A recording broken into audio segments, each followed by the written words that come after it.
¿Cómo podemos llegar a la causa raíz de un problema? Hola, soy el profesor Gerardo Cerda Neumann de la comunidad informática gestionentei.com y ahora quiero responder a esta pregunta. Para eso nos vamos a basar en lo que propone el autor Juan Bravo Carrasco en su libro Productividad basada en la gestión de procesos.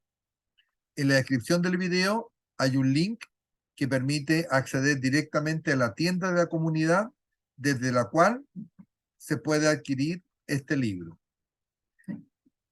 En este texto se plantea cómo a partir de la gestión de procesos se puede mejorar la productividad. Y dentro de las muchas herramientas valiosas que proporciona, se incluye y se menciona la técnica de los por qué. Lo que vamos a compartir ahora en esta secuencia de desarrollo de habilidades personales es un ejemplo muy práctico y sencillo de cómo se aplica la técnica de los por qué para llegar a la causa raíz del problema. Para eso vamos a utilizar un ejemplo propuesto por el profesor Alejandro Kovacevic Vieira en su libro Consultoría Informacional. ¿De qué se trata esto? Bueno, como contexto, suele suceder que en cualquier organización pública, privada, civil, militar o la que sea, religiosa, cuando ocurre algo incómodo, desagradable, que se manifiesta con un síntoma, por ejemplo, el aumento de reclamos por parte de los clientes, baja de la venta de ciertos productos, pocas personas asisten a nuestras reuniones. Todo eso son síntomas de algo. Nuestra actitud normal y natural es atacar el síntoma. De la misma forma, cuando nos duele la cabeza, en lugar de pensar que el problema puede ser producido por algo mucho más complejo, ¿qué hacemos? Tomamos una aspirina, algún analgésico y con eso calmamos el síntoma. A veces es suficiente, a veces este dolor de cabeza o esta situación molesta o desagradable, este síntoma, se puede superar con una medida paliativa. Pero muchas veces no es así. Y al no atacar la causa raíz, el problema continúa hasta que se vuelve muy grave, incluso pudiendo determinar o provocar el término y la desaparición de la organización donde apareció este síntoma, que es nada más que un reflejo de un problema de fondo. Veamos el ejemplo que nos propone Alejandro.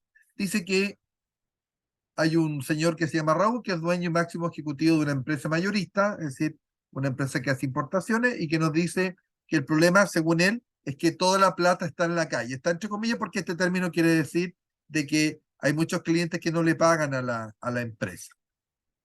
Entonces, eh, ahí tenemos una situación y podríamos decir que es un problema. El hecho puede provocarse por muchas razones. Por ejemplo, que la empresa no haya cumplido sus compromisos. Claro, no nos pagan porque nosotros no hemos cumplido nuestra parte, no hemos entregado el producto, por ejemplo. O puede haber una crisis o muchas otras razones. Sin embargo, cuando entrevistamos para llegar a la causa raíz, eh, pensamos que el tema no va por ahí del momento en que el primer ejecutivo o el ejecutivo que entrevistamos nos da la opinión de que lo que ocurre es que Pedro, el encargado de las cobranzas, no cobra. Entonces, lógicamente, la pregunta obvia es, bueno, pero ¿por qué ocurre? No sé, pregúnteselo a él. Ya con eso podemos suponer que entre esta persona y Pedro puede haber alguna complicación. De todas maneras, hay que averiguar si es correcto o no y vamos a hablar del tema. Sin embargo, nos llama la atención porque sabemos que Pedro lleva varios años en la empresa y eso sería muy raro si es que él fuera el causante de que se cobre poco o nada de las deudas de los clientes. Vamos a hablar con Pedro y le preguntamos, ¿por qué no está usted cobrando la factura? Y él explica que cuando muchas veces le pasa que cuando va a cobrar, el cliente dice, oye, pero ¿cómo me va a cobrar si ya pagué, po? Y lo demuestra. Entonces, obviamente, una situación incómoda. Pedro tiene que pedir disculpas, la empresa queda mal. Una de las cosas que más desagrada a los clientes es cuando le cobran dos veces, ¿no es cierto? Si lo hemos vivido alguna vez, sabemos que esto es así. Entonces Pedro dice, bueno, usted comprenderá que no me atrevo a cobrarle a nadie. Y le preguntamos, ¿y por qué sucede eso? No lo sé, dice Pedro. Entonces seguimos avanzando. Eh, Vamos a tener que hacer más indagaciones y es raro que Pedro no tenga ni siquiera una teoría de por qué pasa esto. Y además el sentido común indica que si Pedro lleva tanto tiempo en el trabajo, es probable que esto sea una situación nueva. Algunas hipótesis que nos podemos plantear podrían ser que hay otro cobrador que se le adelanta, si es que hubiese otro, por cierto. Los clientes mienten, lo cual es un poco difícil. No es imposible, pero que varios clientes mientan es un poco raro. O que el listado de cobranza está equivocado. Eh, Vamos a suponer que descartamos las dos primeras hipótesis, llegamos a la tercera y vamos al departamento de informática de la empresa.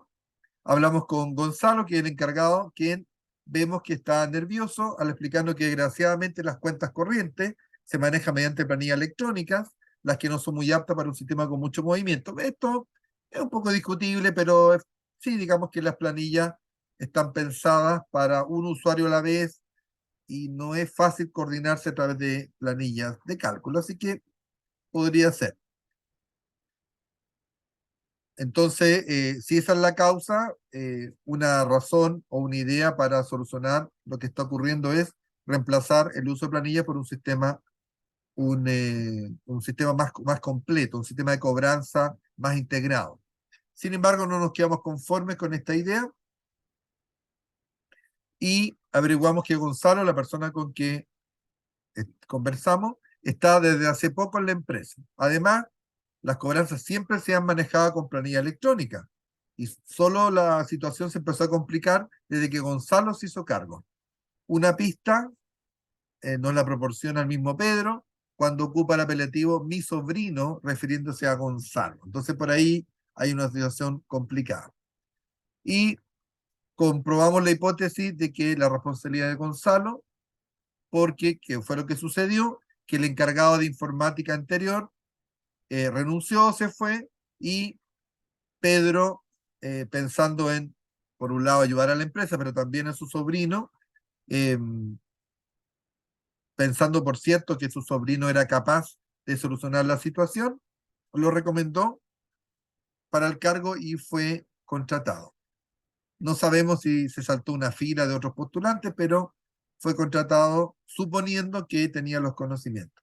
Pero después de un análisis y una investigación, averiguamos que Gonzalo está estudiando computación o informática por las noches y evidentemente todavía no tiene los conocimientos necesarios para hacerse cargo de esta responsabilidad que, como ya vimos, es bastante compleja. Y eso explica su incomodidad al ser consultado por las causas del atraso en su propia función.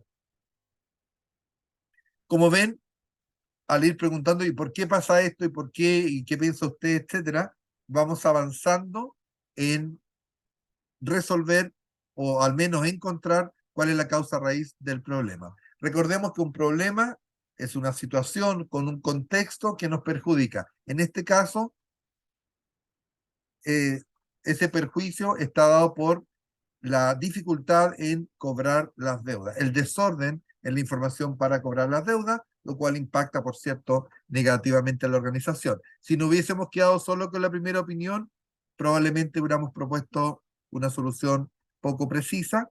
Sin embargo, al aplicar esta técnica, los por qué, hemos llegado a la causa raíz y, por supuesto, la propuesta de solución no es llegar y despedir a Gonzalo, sino apoyar para la implantación de una solución integrada que permita tener la información de cobranza ordenada, precisa y distribuirla oportunamente y eficazmente con las personas que hacen el proceso de contactar a los clientes y pedirle obviamente que paguen su deuda. Eso es lo que quería compartir con ustedes. Gracias por acompañarme hasta el final. No olviden suscribirse al canal si no están suscritos. Darle la campanita para que se les avise la publicación. Comentar, compartir y darle like, que nos ayuda mucho para difundir nuestro contenido. Por último, recordarles que es una muy buena idea que se suscriban a la comunidad. Aquí está la URL www.gestionenti.com, porque hay mucha información gratuita y de pago, también cursos y publicaciones permanentes en nuestro blog, y por suscribirse tienen derecho a 50 puntos que pueden canjear en la tienda por material gratuito y o también bajar los precios del material de pago. Así que gracias por acompañarme. Solamente queda recordarles que los expertos de gestión en TI ponemos a tu disposición el conocimiento que requieres para mantenerte actualizado. Muchas gracias y será hasta una próxima ocasión. Hasta luego.